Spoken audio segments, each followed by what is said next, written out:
สนับสนุนโดยเลือกความคุ้มค่าเลือกมิสุชิตาเครื่องใช้ไฟฟ้าในครัวเรือน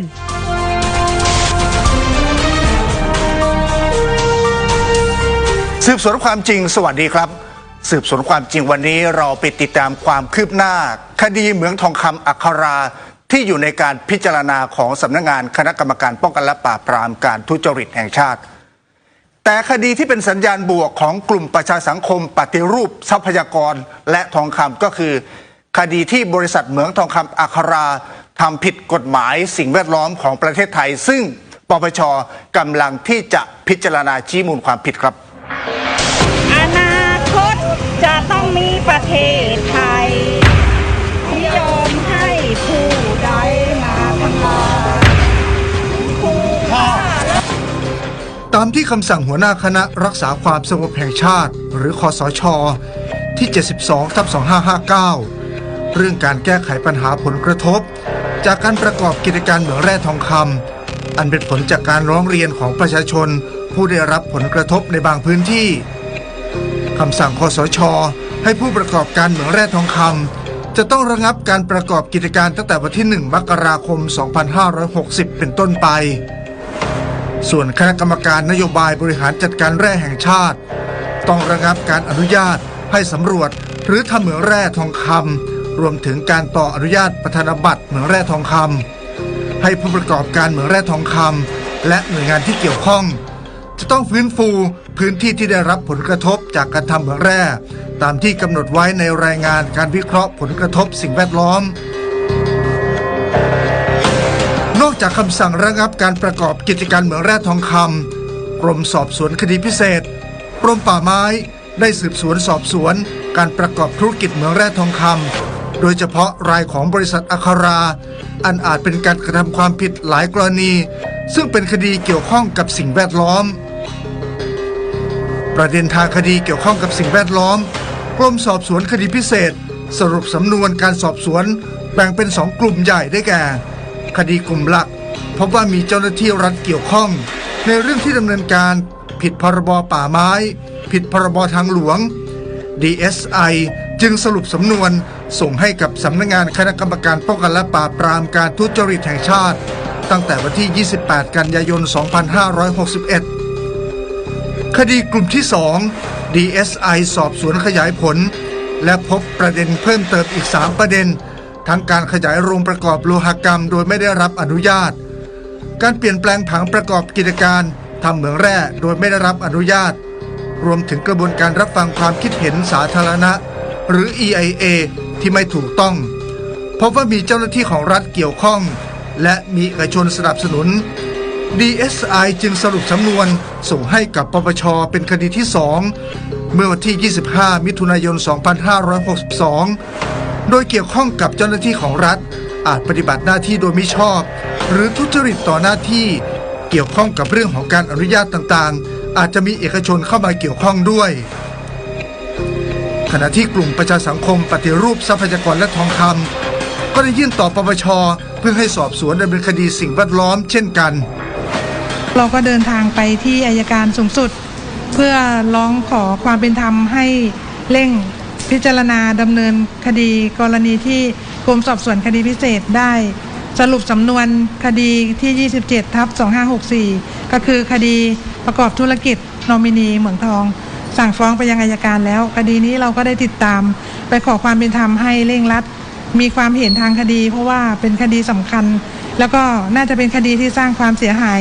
ให้กับประเทศมาอย่างยาวนานซึ่งคิดว่ามันชัดเจนนะคะในเรื่องของการที่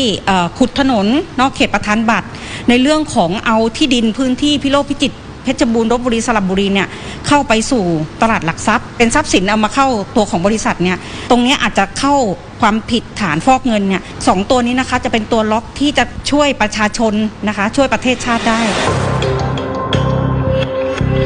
จากการติดตามทวงถามคดีล่าสุดของกลุ่มประชาสังคมปฏิรูปทรัพยากรและทองคำในคดีที่เกี่ยวข้องกับสิ่งแวดล้อมล่าสุดได้รับคำตอบว่าคดีมีความคืบหน้ามากและปปช.ใกล้จะสรุปสำนวนแล้ว อย่างที่บอกคือมันเกี่ยวพันกับหน่วยงานหลายหน่วยงานไม่ใช่แค่กระทรวงอุตสาหกรรมอย่างเรื่องขุดถนนที่ท่านบอกมันก็จะเกี่ยวทั้งทางหลวง มีเรื่องของที่สาธารณะทางสาธารณะซึ่งอยู่ในความดูแลของกรมที่ดินกระทรวงมหาดไทยอย่างเงี้ยแล้วก็เราก็ต้องดูสำนวนทุกสำนวนที่เกี่ยวข้องกับคดีเหมืองทั้งหมดเป็นภาพรวมเพราะว่าถ้าทำแยกกันทำน่ะมันจะไปคนละทิศละทางแต่เวลาเรื่องไหนที่มันสามารถแยกออกมาดำเนินการได้ก่อนเราก็จะแยกออกไปดำเนินการต่างหากนะครับอันเนี้ยขอให้วางใจว่าปปช.ทำงานเต็มที่นะครับเราปกป้องผลประโยชน์ของประเทศชาติเป็นสำคัญอยู่แล้วนะครับ ประธานคณะกรรมการปปช.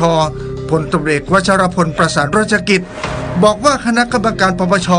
ได้ให้นโยบายความสำคัญต่อคดีสิ่งแวดล้อมโดยตั้งสำนักคดีไต่สวนคดีทรัพยากรธรรมชาติและสิ่งแวดล้อมขึ้นมาเป็นการเฉพาะเนื่องจากการเบียดบังเอาทรัพยากรธรรมชาติซึ่งเป็นของสาธารณสมบัติไปเป็นประโยชน์ส่วนตนคือปัญหาสำคัญของชาติส่วนการกระทำความผิดที่สอว่าผิดกฎหมายไทยของบริษัทอัครายังมีอีกหลายกรณีกลุ่มประชาสังคมปฏิรูปทรัพยากรและทองคำได้ยื่นหนังสือต่ออธิบดีกรมสอบสวนคดีพิเศษเมื่อวันที่ 9 ธันวาคม 2565 ขอให้รับคดีสืบสวนที่ 79/2564 กรณีบริษัทอัครารีซอสเซสจำกัดอาจจะฟอกเงิน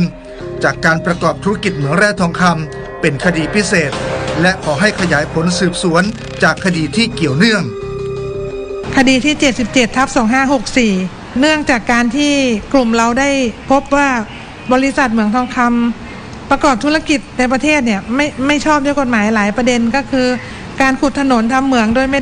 ได้ขอประทานบัตรการทำเหมืองในพื้นที่ป่าการออกเอกสารสิทธิ์โฉนดที่ดินในพื้นที่ป่าแล้วก็อาจใช้คนไทยเป็นโนมินีซึ่งนอกจากจะผิดกฎหมายปกติแล้วยังอาจผิดกฎหมายตามพระราชบัญญัติฟอกเงินพ.ศ. 2542 มาตรา 3 อนุ 15 กรณีที่ประกอบธุรกิจยึดถือครอบครองในลักษณะการค้าเป็นการได้ไปโดยมิชอบจากทรัพยากรธรรมชาติและสิ่งแวดล้อมประเด็นนี้เราขอให้ทาง DSI ได้รับเป็นคดีพิเศษเพื่อสอบสวนดำเนินคดีและก็ขอให้เอาประเด็นทั้งหมดที่เกี่ยวข้องเอามาสรุปเพื่อให้เป็นพยานหลักฐานในคดีฟอกเงินต่อส่วนความผิดการประกอบธุรกิจของบริษัทอัครารีซอสเซสคดีพิเศษที่ 27/2564 กรณีอาจจะเป็นการฝ่าฝืนการประกอบธุรกิจของบุคคลต่างด้าวหรือคดีโนมินีและคดีพิเศษที่ 17/2559 ที่ DSI เคยสรุปสำนวนส่งฟ้องไปยังอัยการตั้งแต่ปี 2561 กลุ่มประชาสังคมปฏิรูปทรัพยากรและทองคำได้ยื่นหนังสือทวงถามอัยการสูงสุดเมื่อวันที่ 9 ธันวาคม 2565 เพื่อขอความเป็นธรรมให้พิจารณาคดีและเร่งรัดคดีก็ได้ติดตามคดีเดิมก็คือคดีที่ 17/2559 คดีนี้ทาง DSI ได้สรุปสำนวนคดีสั่งฟ้องไปยังอัยการตั้งแต่ปี 2561 หลายมูลฐานความผิดนะคะแล้วก็ DSI เองก็มีความเห็นสั่งฟ้องในข้อหาสำคัญซึ่งเกี่ยวข้องหลายกฎหมายก็คือกฎหมายอาญากฎหมายทางหลวงแผ่นดินกฎหมายป่าไม้เป็นต้นครับคดีนี้ยังอยู่ในมือของอัยการมาจนถึงขณะนี้ใช้เวลากว่า4 ปีมาแล้วค่ะการที่เราไปขอความเป็นธรรมเนี่ยก็เพื่อให้เร่งรัดทุกคดีที่อยู่ในมือของอัยการรวมทั้งคดีล่าสุดก็คือคดีนอมินีด้วยแล้วในส่วนของคดีที่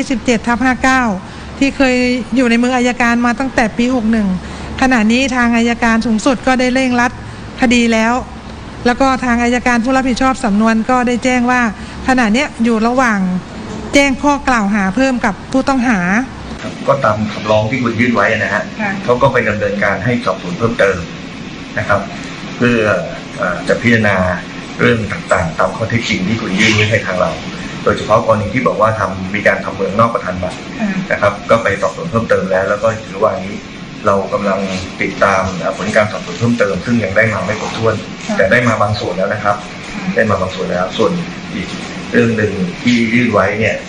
ทางสำนักงานคดีพิเศษได้ทำรายงานถึงท่านในสุดแล้วครับเรื่องเดิมที่มีการร้องเข้ามาที่จะต้องสอบสวนเพิ่มเติมเนี่ยมันทำให้เกิดประเด็น